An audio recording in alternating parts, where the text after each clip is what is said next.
मैं हूं मधु और आप देख रहे हैं मेरा चैनल ट्विंस मामा। आज मैं आपसे शेयर करने वाली हूं कि मेरी ट्विन प्रेगनेंसी के दौरान कैसे सिम्टम्स थे मेरे।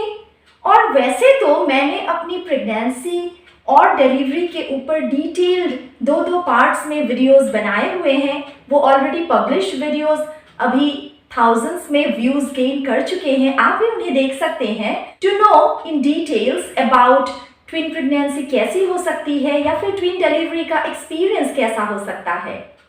आज इस वीडियो को बनाने का मकसद है कि मेरे कुछ व्यूअर्स ने मुझसे रिक्वेस्ट किया था कि मैं स्पेसिफिकली अपने सिम्टम्स के बारे में एक डेडिकेटेड वीडियो बनाऊं। तो बस व्यूअर्स जो कहते हैं मैं वही करने में बिलीव करती हूँ, क्योंकि उनके कमेंट्स से मुझे फील होता है कि मैं उनसे किसी वे में कनेक्ट कर पा रही हूँ या फिर वो मेरी प्रेगनेंसी जर्नी से शायद कनेक्ट कर पा रही हैं, और इसीलिए इस वीडियो को बनाने का मैंने आज फैसला किया। तो चलिए जानते हैं मेरे प्रेगनेंसी सिम्टम्स के बारे में। अगर मैं अपने प्रेगनेंसी सिम्टम्स की बात करूं तो सबसे पहला ख्याल जो मेरे दिमाग में आता है वो है मॉर्निंग सिकनेस का। वैसे तो नाम इसका मॉर्निंग सिकनेस है, लेकिन ये जो नॉजिया और वॉमिटिंग की फीलिंग होती थी ये मुझे पूरे दिन रहती थी, not only in the morning. ये एक बहुत बड़ा मिसनोमर है। ये जो प्यूकी सेंसेशन आपको प्रेगनेंसी में होती है ये महिलाओं को दिन के किसी भी वक्त हो सकती है। और मेरे लिए ये जो फीलिंग ऑफ वॉमिटिंग था या फिर नॉजिया जिसे कहते हैं, ये पहला रीज़न था कि मैंने एक होम प्रेगनेंसी टेस्ट लेकर अपनी प्रेगनेंसी को कंफर्म किया था। मतलब होम प्रेगनेंसी टेस्ट में पॉजिटिव लाइंस दिखने से पहले से ही मुझे ये नॉजिया वाली फील होती थी। It was too early some people would say, लेकिन हाँ मे बी बिकॉज ये ट्विन प्रेगनेंसी थी इसीलिए मुझे ये फील इतनी शुरू से थी। और इसके बाद जब मैं डॉक्टर के पास गई तो उन्होंने मुझे बताया कि I have high levels of human chorionic gonadotropin, और इसी की वजह से शायद ये जो नॉजिया या मॉर्निंग सिकनेस की इश्यू थी ये मुझे इतने शुरुआती दिनों से थी। ये नॉजिया एंड वॉमिटिंग मुझे सिर्फ फर्स्ट ट्राइमेस्टर में ही नहीं बल्कि उसके आगे भी 2 हफ्ते रहे, और इस पूरी टाइम पे मुझे खाने पीने में काफ़ी असुविधा हुई। एक ब्लैंड डाइट किसी तरह मैं लेती थी, खासकर लिक्विड डाइट ज़्यादा लेती थी, और फीका खाना जिसे कहते हैं बस वही खा पाती थी। नॉन वेज या तड़के वाला खाना बिल्कुल नहीं खा पाती थी। और मे बी इसी वजह से, क्योंकि मैं अच्छे से खा नहीं पाती थी, इस दौरान मेरा थोड़ा सा वेट लॉस भी हुआ। इसके आगे जो दूसरा इश्यू था मुझे वो था एंजाइटी का। इसके पहले मुझे एक मिसकैरेज हो चुका था और इसीलिए मैं अपने ट्विन डुओ की सेफ्टी के लिए थोड़ा सा एंशियस रहने लगी थी। बट थोड़े दिनों बाद ये एंशियसनेस खत्म हो गई and I could carry them without taking much of stress and anxiety. Extreme breast tenderness भी एक सिम्टम रहा है मेरी प्रेगनेंसी के दौरान। 5th मंथ के आसपास से काफ़ी वाटर रिटेंशन भी था। वाटर रिटेंशन की वजह से हाथ पैर जैसे फुले फुले से लगते थे, और प्रेगनेंसी के लास्ट पार्ट में जाकर मुझे अपनी एंगेजमेंट रिंग तक कटवानी पड़ी थी इस वजह से। और मुझे कार्पल टनल सिंड्रोम और डी क्विर्वन स्टीनोसाइनोवाइटिस के सिम्टम्स भी काफ़ी थे। मतलब मेरे हाथों में हमेशा एक झंझनाहट सा रहता था, लिखने में मुझे काफ़ी कठिनाई होती थी, थंब के इस एरिया में काफ़ी पेन रहता था, और रात को सोते वक्त ये जो प्रॉब्लम है टिंगलिंग नमनेस की ये काफ़ी ज़्यादा होती थी। आप इस बारे में डिटेल्स में जानना चाहते हैं तो मेरे कार्पल टनल सिंड्रोम वाले वीडियो देख सकते हैं। उसमें मैंने इसके काफ़ी ट्रीटमेंट्स के बारे में, एक्सरसाइजेस के बारे में भी बात की है। चूँकि मैं एक फिजियोथेरेपिस्ट हूँ तो मुझे पता है कि इस कंडीशन से आप कैसे खुद को राहत दिला सकते हैं। इसी दौरान मेरी बेबी बम भी काफ़ी प्रोमिनेंट हो गई थी, क्योंकि ट्विंस थे तो ट्विंस के केसेस में होता है कि आपका बेबी बम सिंगलटन बेबी के कंपैरिजन में जल्दी शो ऑफ होता है। अगर मैं टायर्डनेस की बात कहूँ या एग्जॉशन की बात कहूँ तो शुरू के 3 महीने में मैं काफ़ी टायर्ड रहती थी, क्योंकि अच्छे से खा नहीं पाती थी। और इसके आगे 2nd ट्राइमेस्टर बहुत सही रहा, फुल्ली एनर्जेटिक थी मैं, भूख बहुत लगती थी मुझे उस वक्त।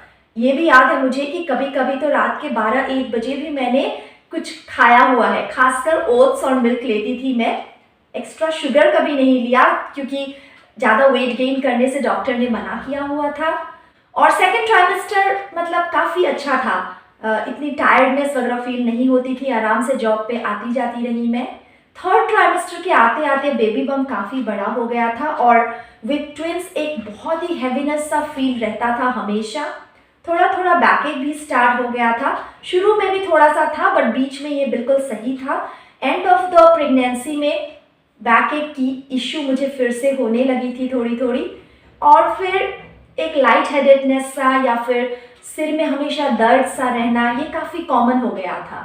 थोड़ा बहुत इचिंग का इश्यू भी रहा इस बीच। और हाँ, बाथरूम विजिट्स तो काफ़ी फ्रिक्वेंटली करने पड़ते थे मुझे। ये काफ़ी कॉमन है प्रेगनेंसी के एंड में, क्योंकि आपके बेबी का बढ़ता हुआ वेट काफ़ी प्रेशर देता है आपके ब्लैडर पे, तो फ्रीक्वेंट बाथरूम विजिट्स आपको करने पड़ते हैं। मेरे साथ भी ऐसा हुआ। 25वें हफ्ते के आसपास मुझे बेबी किक्स फील हुई थी पहली बार, और इसके आगे बस मूवमेंट्स अच्छे से फील होने लगे। राइट साइड में काफ़ी मूवमेंट था, ट्विन बी जिस साइड था काफ़ी एक्टिव बेबी था वो, और ट्विन ए जो कि लेफ्ट साइड में पोजीशन था उसके मूवमेंट्स काफ़ी कम थे। अक्सर खाना खाने के बाद, स्पेशली लंच और डिनर के बाद वो एक्टिव होता था, अदरवाइज बाकी टाइम मुझे उसके मूवमेंट्स काफ़ी कम मिले।